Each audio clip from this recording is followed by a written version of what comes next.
मुझसे अक्सर लोग पूछते हैं कि ऐसी कौन सी कंपनीज हैं जो आप कहोगे कि बस बाय एंड होल्ड करके हम बैठ जाएं। तो गाइस ऐसी एक भी कंपनी नहीं है जिसको मैं कहूंगा कि आप बाय एंड होल्ड करके बैठें। मेरा खुद का रिव्यू 3 इयर्स में आता है फंडामेंटल कंपनीज के लिए। अगर बिजनेस परफॉर्म नहीं कर रहा तो फिर 3 इयर्स में हम कॉल लेते हैं कि उसको एग्जिट करना है, क्या करना है। बट ये मैं आपको 10 कंपनीज यहाँ पे ऐसी बताना चाह रहा हूँ जो फंडामेंटली बहुत साउंड है, बहुत स्ट्रांग है, बहुत डोमिनेंट है अपनी इंडस्ट्री के अंदर। एंड कहीं ना कहीं मुझे इनके अंदर ग्रोथ पोटेंशियल भी बहुत ज़्यादा दिखती है। तो मुझे लगता है कि इन कंपनीज अगर आपके पोर्टफोलियो में किसी एलोकेशन में है, किसी तरीके से है, तो ये कंपनीज को अच्छा करना चाहिए। Again this is not an investment advice. सबके गोल्स अलग होते हैं, सबके पोर्टफोलियो एलोकेशन स्ट्रैटेजीज अलग होती हैं।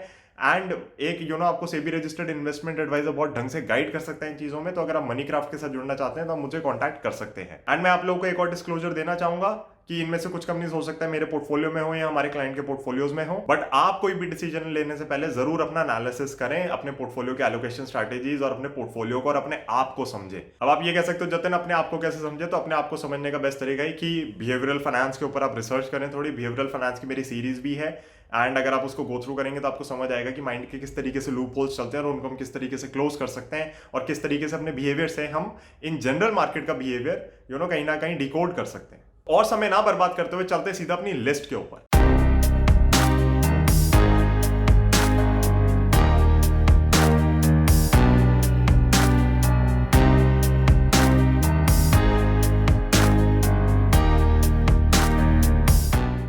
नंबर 10 पे आती है रिलायंस इंडस्ट्रीज। जी हाँ, रिलायंस इंडस्ट्रीज एक ऐसा स्टॉक जो 7-8 साल के लिए नहीं हिला था। एंड जैसे ही जियो का बिजनेस बढ़ना शुरू हुआ, जैसे ही जियो फील्ड में उतरा, तो हमने देखा स्टॉक कितनी तेजी से भागा है। अभी भी मुझे लगता है इसके अंदर कई सारे ग्रोथ ट्रिगर्स बाकी हैं, जैसे कि सऊदी अरामको के साथ जो स्टेक सेल होना है इनका पेट्रोलियम बिजनेस को लेके, वो अभी होना बाकी है। उसके बाद रिटेल यूनिट को इन्होंने कहा कि इंडिया में लिस्ट कराएंगे रिलायंस रिटेल को, तो उससे एक बहुत बड़ा वैल्यूएशन को ट्रिगर मिल सकता है, बूस्ट मिल सकता है। इन्होंने ये भी कहा कि जो जियो है उसको हम नैस्डैक में लिस्ट कराएंगे। तो हमें पता है कि नैस्डैक में सारी इंटरनेट कंपनीज और टेक कंपनीज आपकी लिस्टेड है और वहां पे एक अलग ही वैल्यूएशन मिलती है। प्लस ये डेवलपिंग मार्केट के अंदर एक बहुत बड़ा इंटरनेट और टेलीकॉम कंपनी है, तो कहीं ना कहीं बहुत बड़ा इसको बूस्ट मिल सकता है नैस्डैक में लिस्ट होने से। So Reliance should definitely be on your radar. Number 9 पे आती है एशियन पेंट्स। जी हाँ, पेंट्स के अंदर हमें सबसे पहला नाम एशियन पेंट्स याद आता है।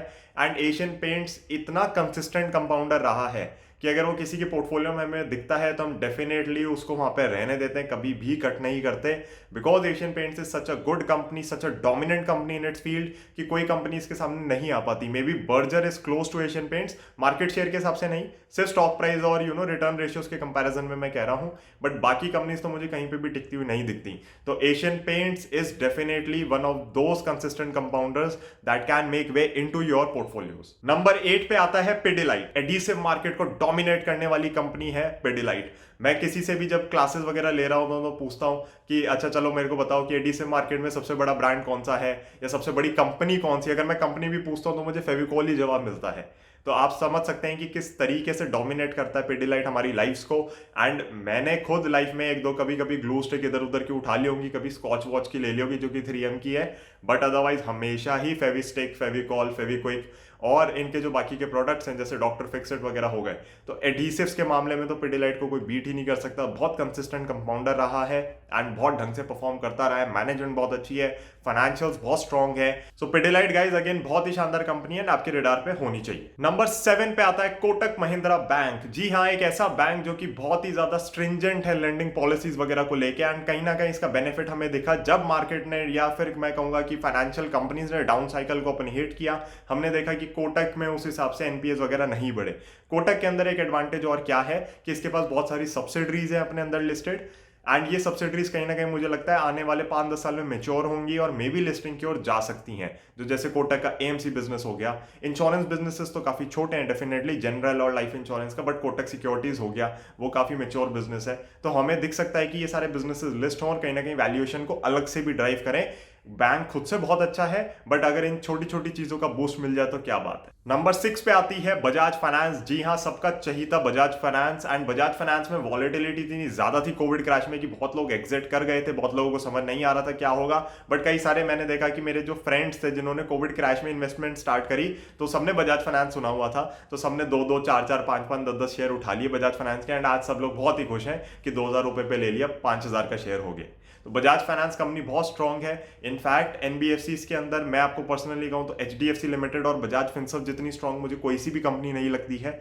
तो बजाज फाइनेंस डेफिनेटली आपके रेडार पे होना चाहिए। अगर आपके पोर्टफोलियोज में है तो आप देख सकते हैं कि किस एलोकेशन में किस हिसाब से है, एंड मेरे हिसाब से you can continue to hold such great businesses in your portfolio. Number 5 पे आता है एस्ट्रल पॉलीटेक। एस्ट्रल पाइप्स होने वाला है मेरे ख्याल से इसका नाम अब, और एडिसिव के अंदर कोई नंबर 2 प्लेयर है तो वो एस्ट्रल है, बट सीपीवीसी पाइप्स के अंदर जो नंबर 1 प्लेयर है जो आपकी प्लास्टिक पाइप्स होती है वो है एस्ट्रल। एस्ट्रल बहुत ही भयानक कंपाउंडर रहा है। काफी लोगों ने शायद इसका नाम नहीं सुना होगा, बट अगर आपने एस्ट्रल का नाम नहीं सुना है तो मैं आप लोगों को यही सजेस्ट करूंगा कि आप एस्ट्रल का चार्ट लगा के देखिए। आप शॉक्ड रह जाएंगे कि किस तरीके से इसने कंपाउंड किया है, ना ही सिर्फ स्टॉक प्राइस में बट इवन इसकी जो फाइनेंशियल है, जो एक हेल्थ होती है कंपनी की, बैलेंस शीट होती है, पीएनएल स्टेटमेंट होती है, कैश फ्लो स्टेटमेंट होती है, वो भी बहुत अच्छे से ग्रो करी है। एस्ट्रल पाइप्स डेफिनेटली कहीं ना कहीं कंस्ट्रक्शन सेक्टर वगैरह में भी अगर बूस्ट आ रहा है तो एस्ट्रल पाइप डायरेक्ट बेनिफिशियरी होता है इन चीजों का। पर्सनली मुझे एस्ट्रल पाइप्स का बिजनेस बहुत ज्यादा पसंद है। आई वुड से कि अगर आपको पाइप सेगमेंट में कोई भी कंपनी कंसिडर करनी है, स्पेशली प्लास्टिक पाइप्स में, तो this should be your top pick. इसके अंदर जो एडिसिव का बिजनेस है वो भी बहुत शानदार है। एडिसिव में नंबर 2 है इंडियन मार्केट में, Pidilite being number 1, astral being number 2, but ये ऑर्गेनाइज सेक्टर का बता रहा हूं मैं ऑब्वियसली आपको। तो कहीं ना कहीं मुझे एस्ट्रल का बिजनेस बहुत शानदार लगता है, एंड मुझे लगता है कि एस्ट्रल एक फ्यूचर में भी बहुत अच्छी कंपाउंडिंग हमें दिखा सकता है। नंबर 4 पे आता है जुबिलेंट फूडवर्क्स। जी हाँ, डोमिनोज का नाम हम सबने सुना है। सबसे फनी चीज पता है क्या है, मैं अगर पिज्जा वर्ड बोलूंगा ना तो आपको डोमिनोज पहले याद आएगा, पिज्जा हट बाद में याद आएगा। इतनी ज्यादा डोमिनेंस बना दी है डोमिनोज ने, एंड कहीं ना कहीं अब हम देख रहे हैं कि जुबिलेंट फूडवर्क्स एक्सपैंड कर रहा है।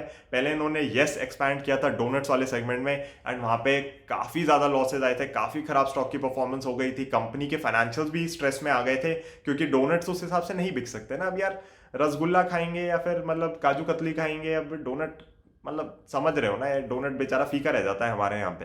तो इतनी ज्यादा जब आपके पास वैरायटी है इंडियन स्वीट्स की, और डोनट आपने देखा होगा वेस्टर्न कंट्रीज में सुबह सुबह ब्रेकफास्ट में खा लेते हैं, इतना मीठा सुबह सुबह ब्रेकफास्ट में, तो यहाँ पे इतना उस हिसाब से नहीं चलता। यहाँ चलेंगे पोहा चलेगा, उपमा बनेगा, चिड़वा बनेगा, ये सब चलेंगे यहाँ पे। तो कहीं ना कहीं मुझे लगता है कि जुबिलेंट फूडवर्क्स को अब थोड़ा समझ आ रहा है कि किस तरीके से टारगेट करना है। तो इन्होंने एक चाइनीज फूड पे के ऊपर फोकस करके रेस्टोरेंट की चेन बनानी शुरू करी है, बिरयानी के ऊपर फोकस किया है इन्होंने। उसके बाद मैं कहूंगा इन्होंने अभी अभी बारबेक्यू नेशन में भी स्टेक उठाया है। तो Jubilant can be a very very big company in the food industry, and जैसे जैसे बाहर खाने का बढ़ता जा रहा है रुझान, मैं कहूंगा बढ़ता जा रहा है बाहर खाने का, क्योंकि सब लोग ही वर्किंग होते जा रहे हैं, तो घर पे कुकिंग करने का टाइम नहीं है, या फिर आप किसी कुक को नहीं लगाना चाह रहे, तो बाहर से तो देखो पिज्जा विज्जा तो आते ही रहते हैं।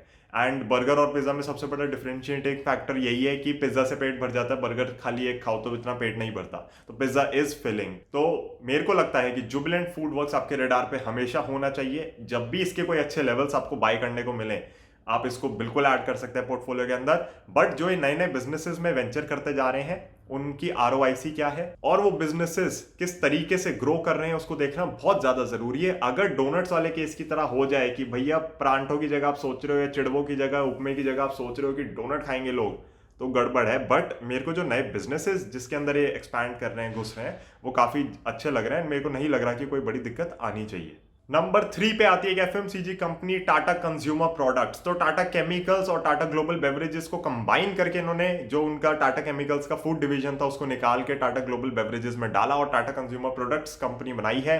रिसेंटली बिग बास्केट के अंदर भी स्टेक उठा रहे हैं टाटास। कहीं ना कहीं मुझे लग रहा है TCP जो कि बहुत सारे ब्रांड्स वगैरह एक्वायर करती जा रही है, नीश ब्रांड्स एक्वायर कर रही है, एक बहुत बड़ा प्लेयर बन सकता है आने वाले टाइम में। एंड इसलिए मैं इसको प्रेफरेंस देना चाहूंगा FMCG बास्केट के अंदर, क्योंकि हो सकता है ये एक अलग ढंग से कंपाउंड कर दे ग्रोथ के अंदर, स्टॉक प्राइस के अंदर, बिकॉज इतने सारे नीश ब्रांड्स ये लोग एक्वायर कर रहे हैं। और देखो बैकिंग तो है ही टाटा की, तो पैसे की तो ऐसे कोई कमी नहीं है कि अगर आप किसी को खरीदना चाह रहे हो नहीं खरीद सकते। तो अगर ये अपनी डोमिनेंस बरकरार रख सका और नए नए सेगमेंट्स को ऐड कर सका, तो ये कंपनी बहुत अच्छी हो जाएगी और बहुत ढंग से रिटर्न्स आपको दिखा सकती है आने वाले समय में। नंबर 2 पे आती है डॉक्टर लाल पैथ लैब्स, DLPL एक बहुत ही शानदार बिजनेस है। इस बिजनेस के अंदर कोई भी दिक्कत नहीं लगती हमें। इनफैक्ट डायग्नोस्टिक्स का बिजनेस ऐसा हो गया जैसे एक FMCG बिजनेस हो, मतलब आपको जाना ही पड़ता है डॉक्टर्स के पास। तो DLPL डेफिनेटली आपके रडार पे होना चाहिए। इसके कंपेटिटर्स हो गए Thyrocare and metropolis health care, but मुझे लगता है कि कहीं ना कहीं डॉक्टर लालपत लैब से मैं बेटर स्कटल बट इन्वेस्टिंग और जनरल कनेक्ट कर पाया, because I live in Delhi NCR और यहाँ पे DLPL की बहुत ज्यादा डोमिनेंस है। तो DLPL should definitely be on your radar. Number 1 company है इंडिया मार्ट इंटरमेश। मेरे ख्याल से इंडिया मार्ट इंटरमेश पे सब लोगों का फोकस होना चाहिए, क्योंकि कहीं ना कहीं हम एक ऐसी प्लेटफॉर्म कंपनी को देख रहे हैं जो मेरे हिसाब से अभी भी अंडर वैल्यूड है और मुझे लगता है इसके अंदर ग्रोथ पोटेंशियल बहुत ज्यादा है। बिजनेस बहुत अच्छा है इंडिया मार्ट का, इनफैक्ट मैंने पूरा स्टॉक एनालिसिस किया हुआ है, उसका लिंक मैं यहाँ पे डाल देता हूँ ताकि आप उसको देख सके। India mart should definitely be on your radar. Valuation थोड़ी स्ट्रेच लग रही है, बट मुझे अभी भी बहुत ज्यादा लग रहा है इसके अंदर ग्रोथ पोटेंशियल। अब वो 2 साल में आती है, 4 साल में आती है, 5 साल में आती है, that is a different thing, but कहीं ना कहीं इसके अंदर ग्रोथ आएगी और बहुत अच्छे से आएगी। तो guys thank you so much for watching this video. इसके अंदर हमने 10 कंपनीज ऐसी डिस्कस करी हैं जो आपके पोर्टफोलियो में 4 चांद लगा सकती हैं, बट हमेशा याद रखना कि अपना खुद का एनालिसिस करना, वैल्यूएशन वगैरह किसी किसी की स्ट्रेच हो सकती हैं। मैं आप लोगों से किस चीज की गारंटी ले सकता हूं? मैं ये ले सकता हूं कि मुझे इसके अंदर कोई भी ऐसी कंपनी नहीं लगी जिसके अंदर आउटराइट कोई फ्रॉड्स हो या कोई बहुत बड़े रेड फ्लैग्स हो। उसकी गारंटी मैं ले सकता हूं, बट उसके बाद आपको देखना आपके पोर्टफोलियो में कैसे जगह बनती है, किस तरीके से आपको वो सूट करती हैं। But these companies can genuinely create a lot of wealth in the coming future. तो आप देखिए कंपनीज को, एनालाइज करिए और अपने हिसाब से जरूर इनके अंदर इन्वेस्ट करें। Thank you so much for watching this one. I will see you in the next one. Bye.